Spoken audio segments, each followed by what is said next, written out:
Hi Gemini, this is Kajora Lovely with your general reading for the month of February 2019.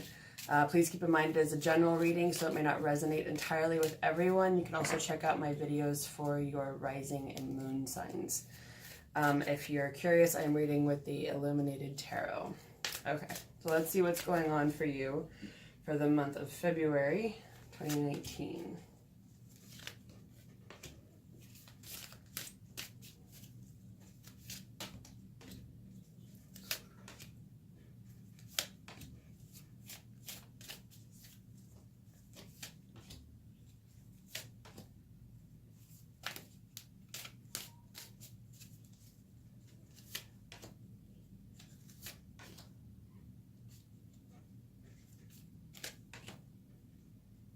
Okay, so first of all, you have a fair amount of court cards. You have a jack, two kings, and a queen.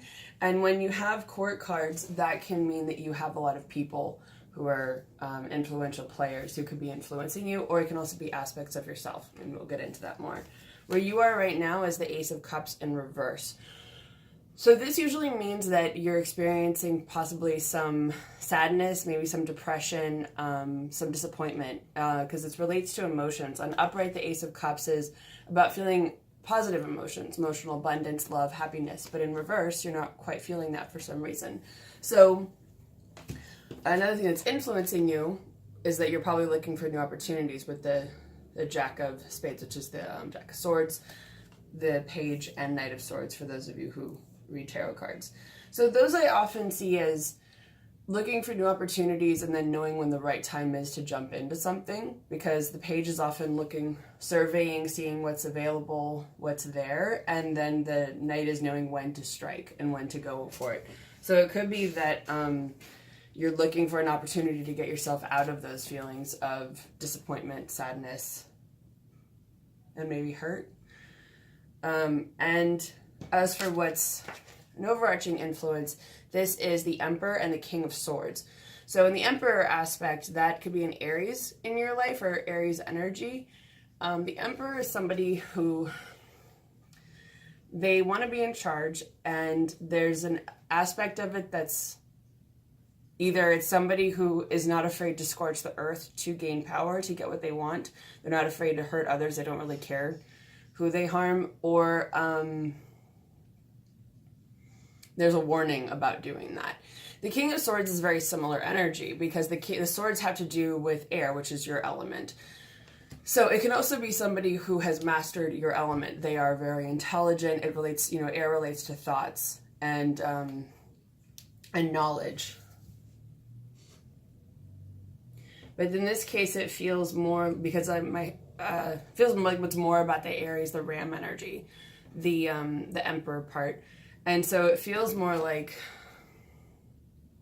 you could be dealing with somebody who is being difficult, kind of bullheaded is what I keep hearing.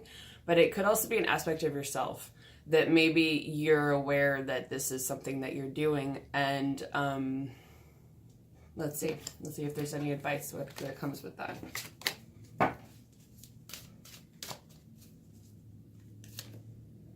It could be because you're recovering from some past emotional issues. Is there anything else that you're doing with that? Or, okay, if you're acting out because you've been wounded in the past. Usually this is the Five of Cups in reverse. With this card, it usually relates to something from maybe your childhood or a past relationship, whether it was friend, family, or romantic, where your heart was broken or you were disappointed, where somebody didn't treat you very well. And hearing heartache, there could be some heartache related to that. And what they're saying with the Ten of Wands is drop a burden. So usually this I see as burdens of the past, of all those emotional wounds, is it's time to cut the cords and let things go, literally let the past go. February is also when we have the Chinese New Year, which is sort of the New Year if you go by the phases of the moon.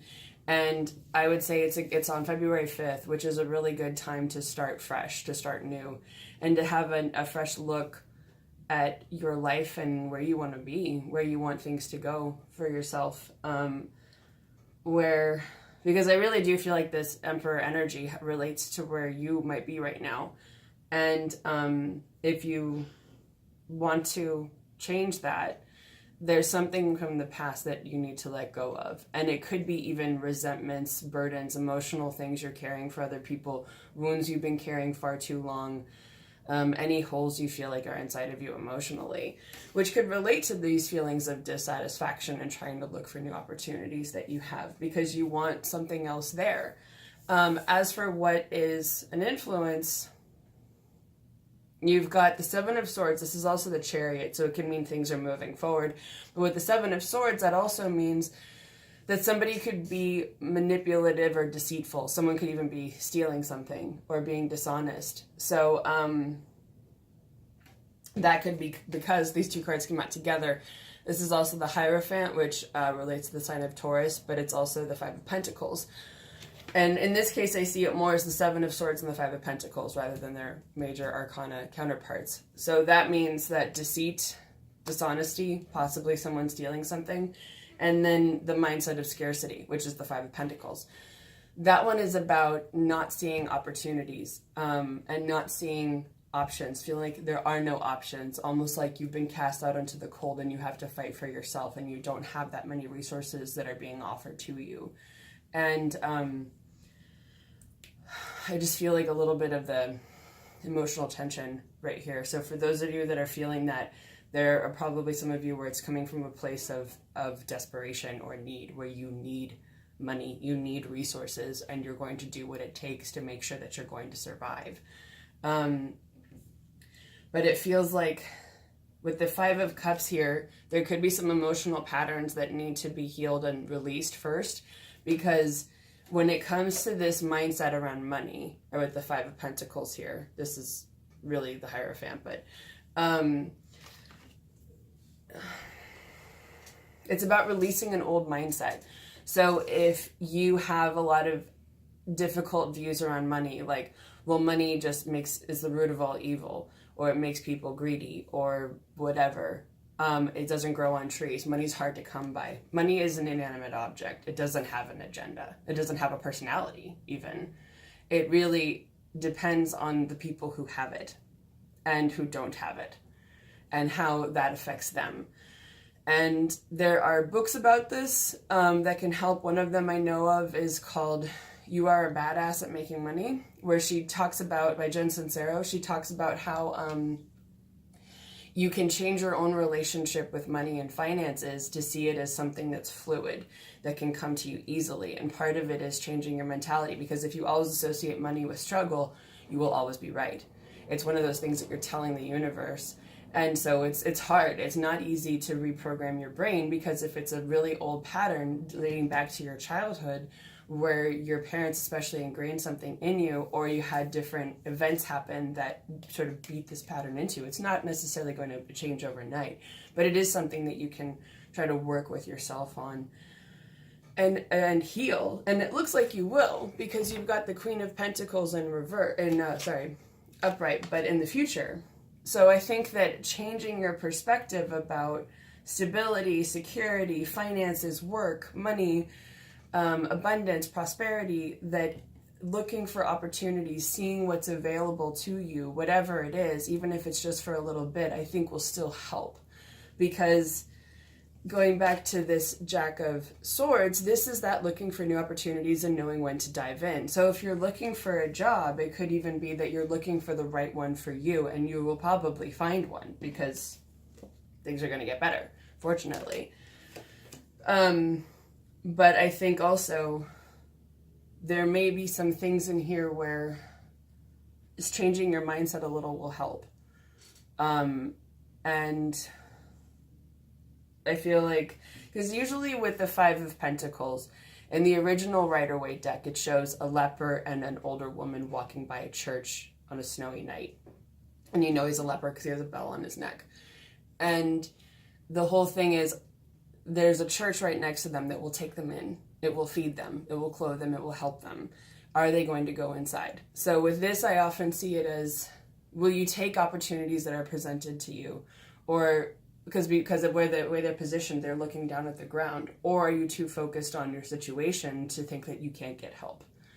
And so sometimes it's also about looking around and seeing what other opportunities are there. And if you've been looking and feel like you haven't been finding that much, it might just be about shifting your perspective and even talking to your higher power, or whoever you work with, about asking them to help you notice opportunities, helping them find their way to you, that you kind of bump into them and become aware of them, to help you see them, but to also help them find you. I think that could help as well. And where you are right now is the King of Cups. So I feel like for some of you, this could go either way, because this card doesn't have a reversal or an upright. So it's that some of you may be feeling that you are in charge of your emotions. Some of you may feel like you're not in charge of your emotions. Either way, it's about finding your own emotional balance and mastering your emotions. When the King of Cups is in his strength position, it's really about being the master of your emotions, that you can feel them and acknowledge them. They are serving a purpose. They are telling you something. And, that even if you're angry, it's often alerting you to the fact that a situation may not be safe, or it may not be one that you should be in. Sometimes it's a matter of noticing your emotions, noticing your reactions, and saying, why is this happening? What is it that I'm supposed to take stock and inventory here and notice and change within my environment? Because what you're feeling right now is defensive.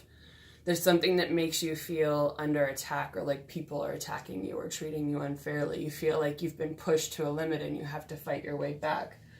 And it all comes back to this sadness, or resentment, frustration. And I think that I pulled another card about the Seven of Wands, the defensive feeling. So you're also not feeling emotionally abundant. So you're not feeling satisfied where you are. So we'll skip to the good news. Good news is coming. This is the Jack of Cups, which is also the Page and the Knight of Cups. Those are messengers saying good news is coming that will be emotionally satisfying, because it's the water, it's the emotion element. And also the Eight of Wands. So this is also good news is coming. They're very different. This is more action, communication. So it could be you'll be hearing good news from somebody. So it could be someone, like if you're looking for a job, you'll be getting news that you'll be getting a job, or something will be changing. But either way, yeah, both of those cards actually mean good news. They just relate to different things, different aspects of your life. So that means that you'll be getting good news in your external life, but also emotionally. It looks like for now you have to sort of jump through this little hurdle that you're going through, but there are other possibilities. But it feels like one key for you too might be to drop burdens, drop anything that's weighing you down or blocking your view, anything that's not yours, anything that makes you sad, angry, resentful, makes you at least feel like you're poor or that you don't have enough. I feel like that could really make a big difference for a lot of you this month.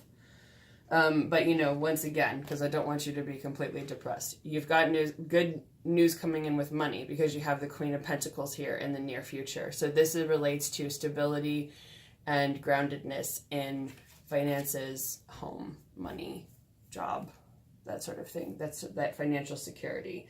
There is a need to pay attention to your emotions. You don't have to let them rule you, but in acknowledging them and seeing what they have to tell you. I'm hearing again, don't let them rule you. And then you've got good emotional news coming in and general good news coming in. So, well, I wish you the best of luck this month, Gemini.